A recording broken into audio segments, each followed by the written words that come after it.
Jundub bin Junadah. Abu Dzar berkata, qala li Rasulullah sallallahu alaihi wasallam. Rasulullah berkata kepadaku atau bersabda kepadaku. Apa sabdanya? Ittaqillah haitsuma kunta wa atbi'is sayyi'atal hasanata tamhuha wa khaliqin nasa bi khuluqin hasan. Rawahu at-Tirmidzi. Hadis ini kalau kita baca dalam kitab Riyadhus Shalihin itu ada di dalam babul muraqabah, hadisnya nomor 61. Kalau dalam Arba'in Nawawi hadis nomor 18. Kalau kita buka di dalam asli di Tirmidzi-nya itu hadis 1987. Kenapa apa dihafalkan? Kayak pinter ya. Ngimami itu ya unik Al-Qur'an itu. Usul ya. Nah, hadis itu artinya adalah beliau Rasulullah Muhammad SAW berkata kepada Abu Dzar, bertakwalah kepada Allah dimanapun kamu berada. Ikutkanlah keburukan atau perbuatan dosamu dengan perbuatan baik. Niscaya kebaikan itu nanti akan menghapuskan keburukan. Yang terakhir adalah berbuatlah baik atau bergaulah dengan manusia ini dengan akhlak yang baik. Selesai sudah. Cuma hadis 3 itu saja. Sudah apa toh?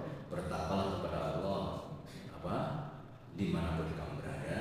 Setelah berbuat dosa kemudian ikutilah berbuat baik, insya Allah akan menutup atau menghapuskan keburukan.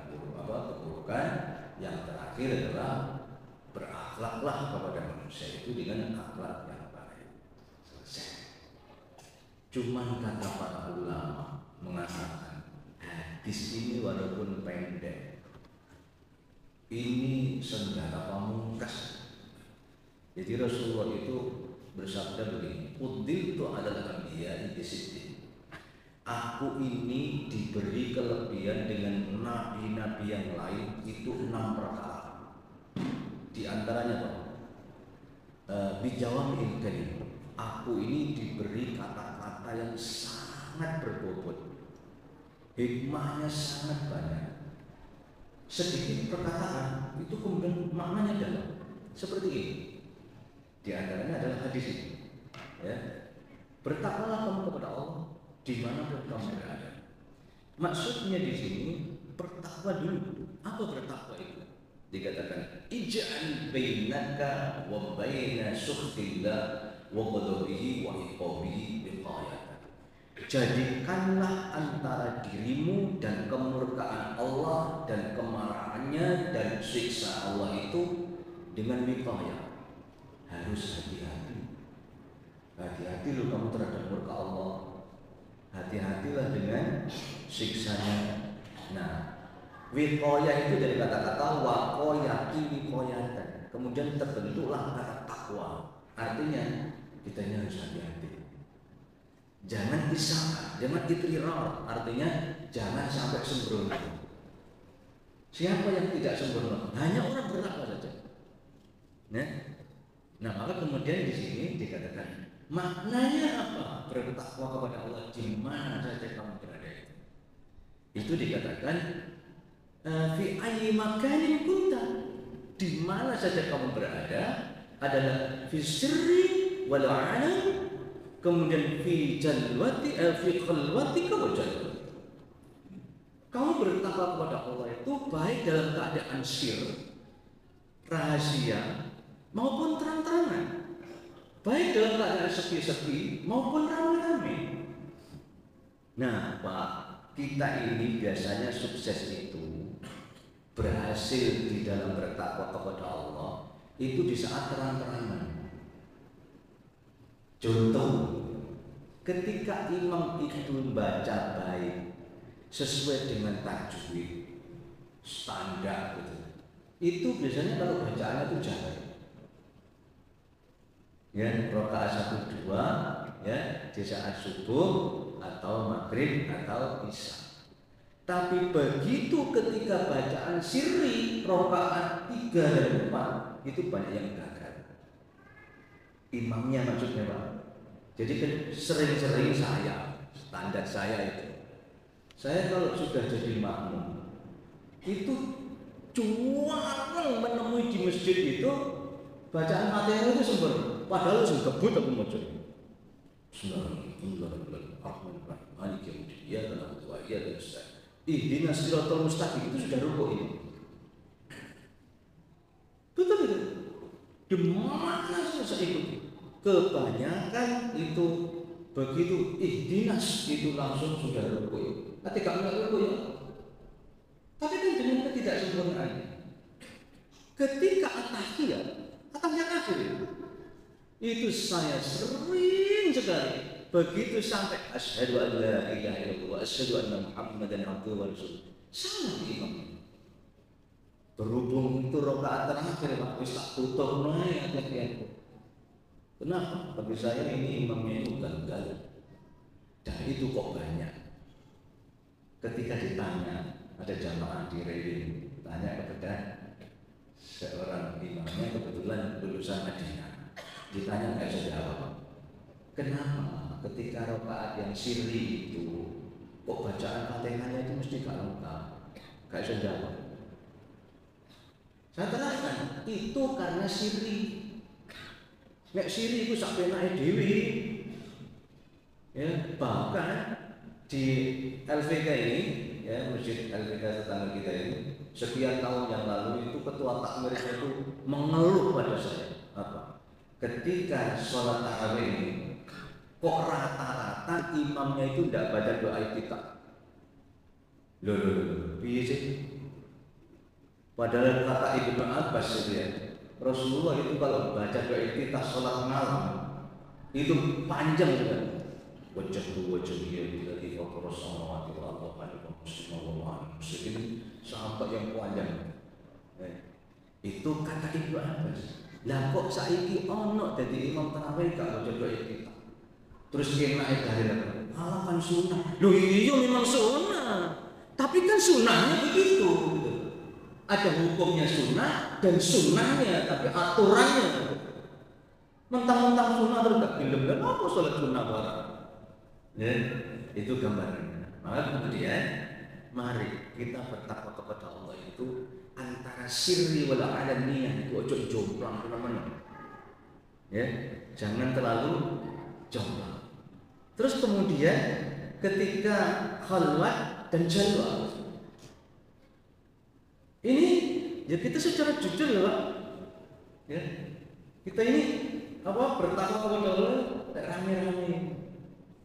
Tapi begitu itu sendirian, sepi-sepi, itu ya kita sering gagal.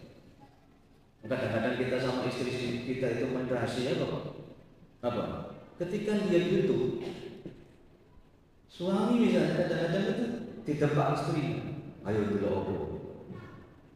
Itu ketika khalwat, ketika sepi-sepi. Tapi kadang-kadang di tempat yang ramai itu kita juga berani maksiat.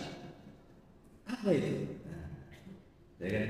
Karena merasa mungkin itu saya ke Sidoarjo atau Mojokerto di mall misalnya.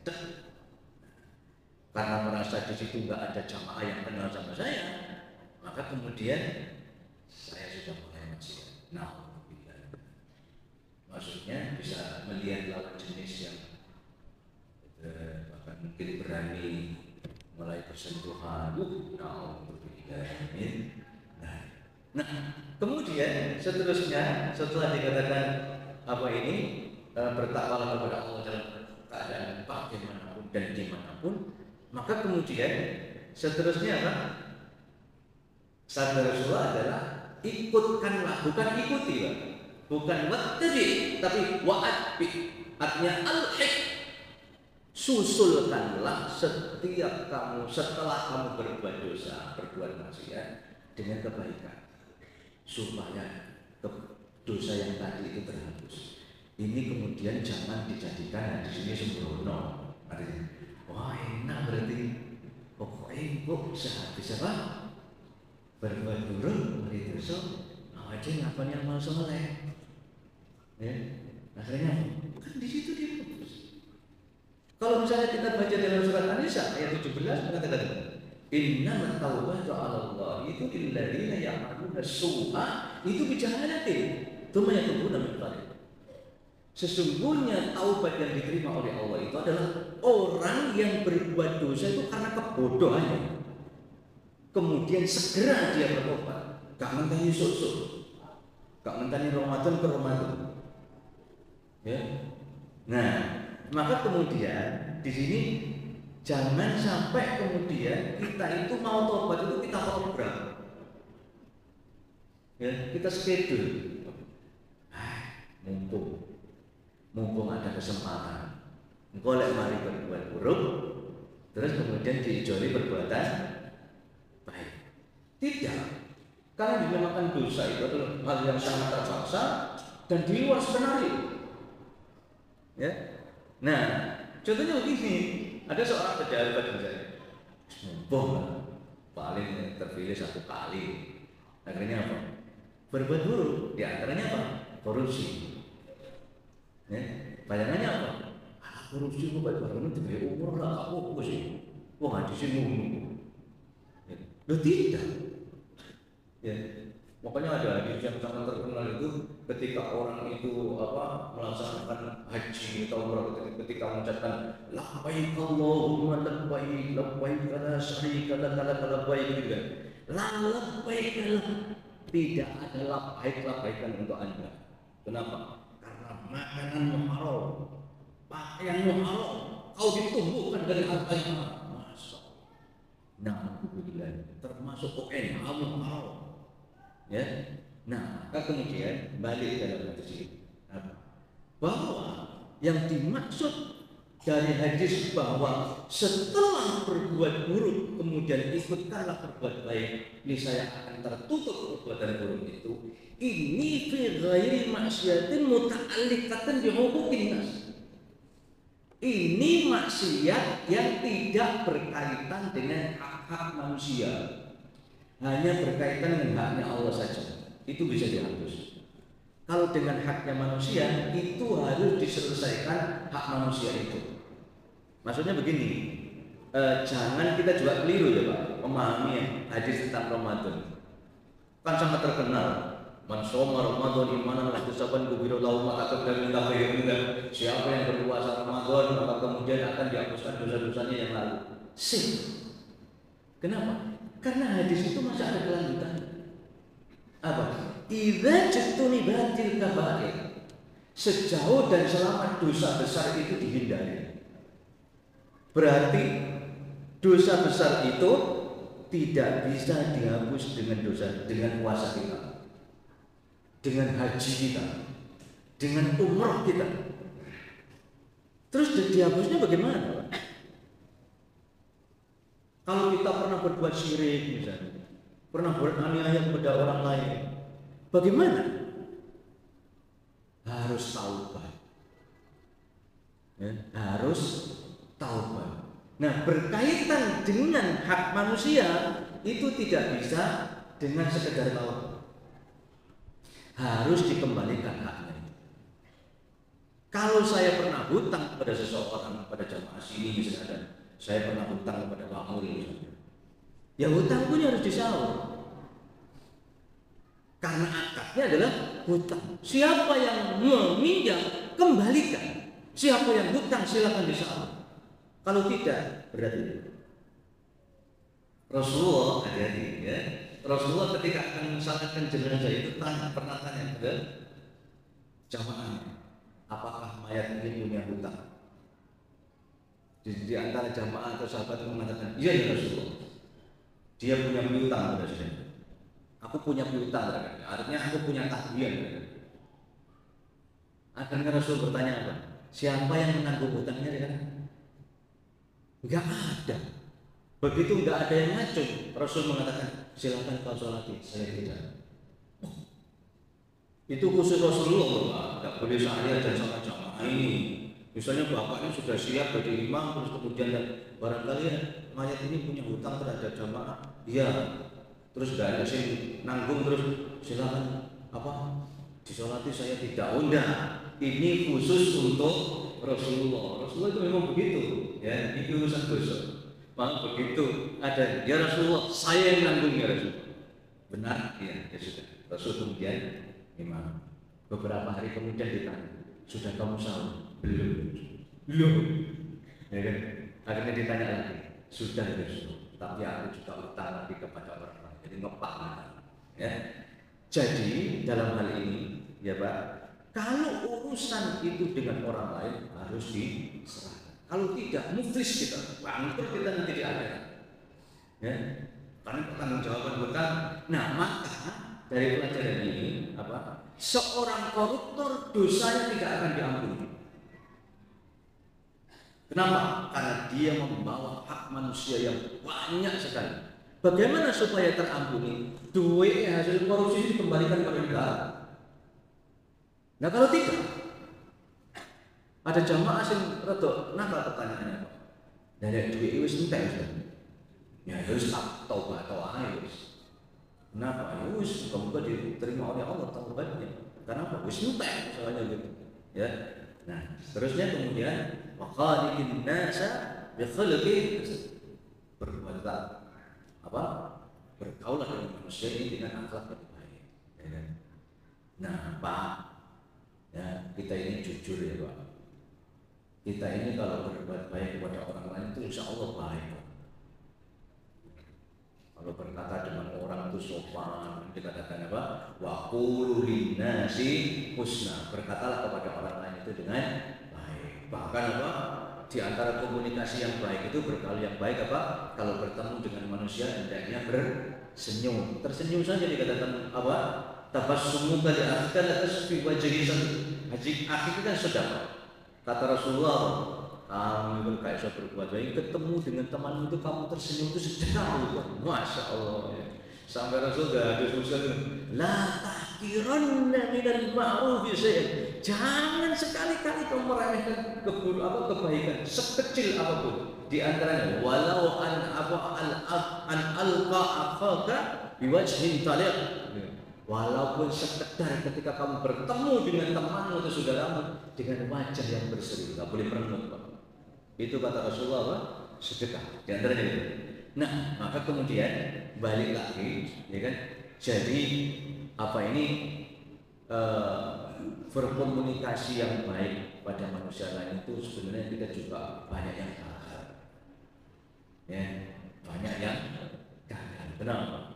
Ya, biasanya baik itu pada orang baik, tapi begitu pada keluarga yang terdekat, artinya siapa?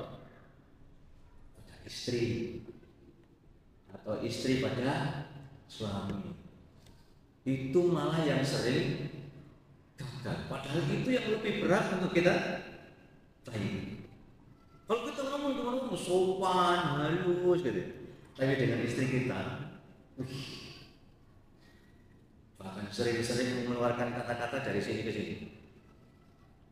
Di Masjidil Haram saja Pak, atau mungkin di Madinah saja Pak, terlontar kata-kata yang sangat kasar. Gara-gara apa? Istri kita bertemu dengan temannya. Ya Mas, aku tak nemoni koncoku dilut. Ngenteni dilut ya? Dilut karena ngenteni kan lama Pak. Merasa lama karena itu diayu terus sebenarnya ternyata katakan ledak, ya kan?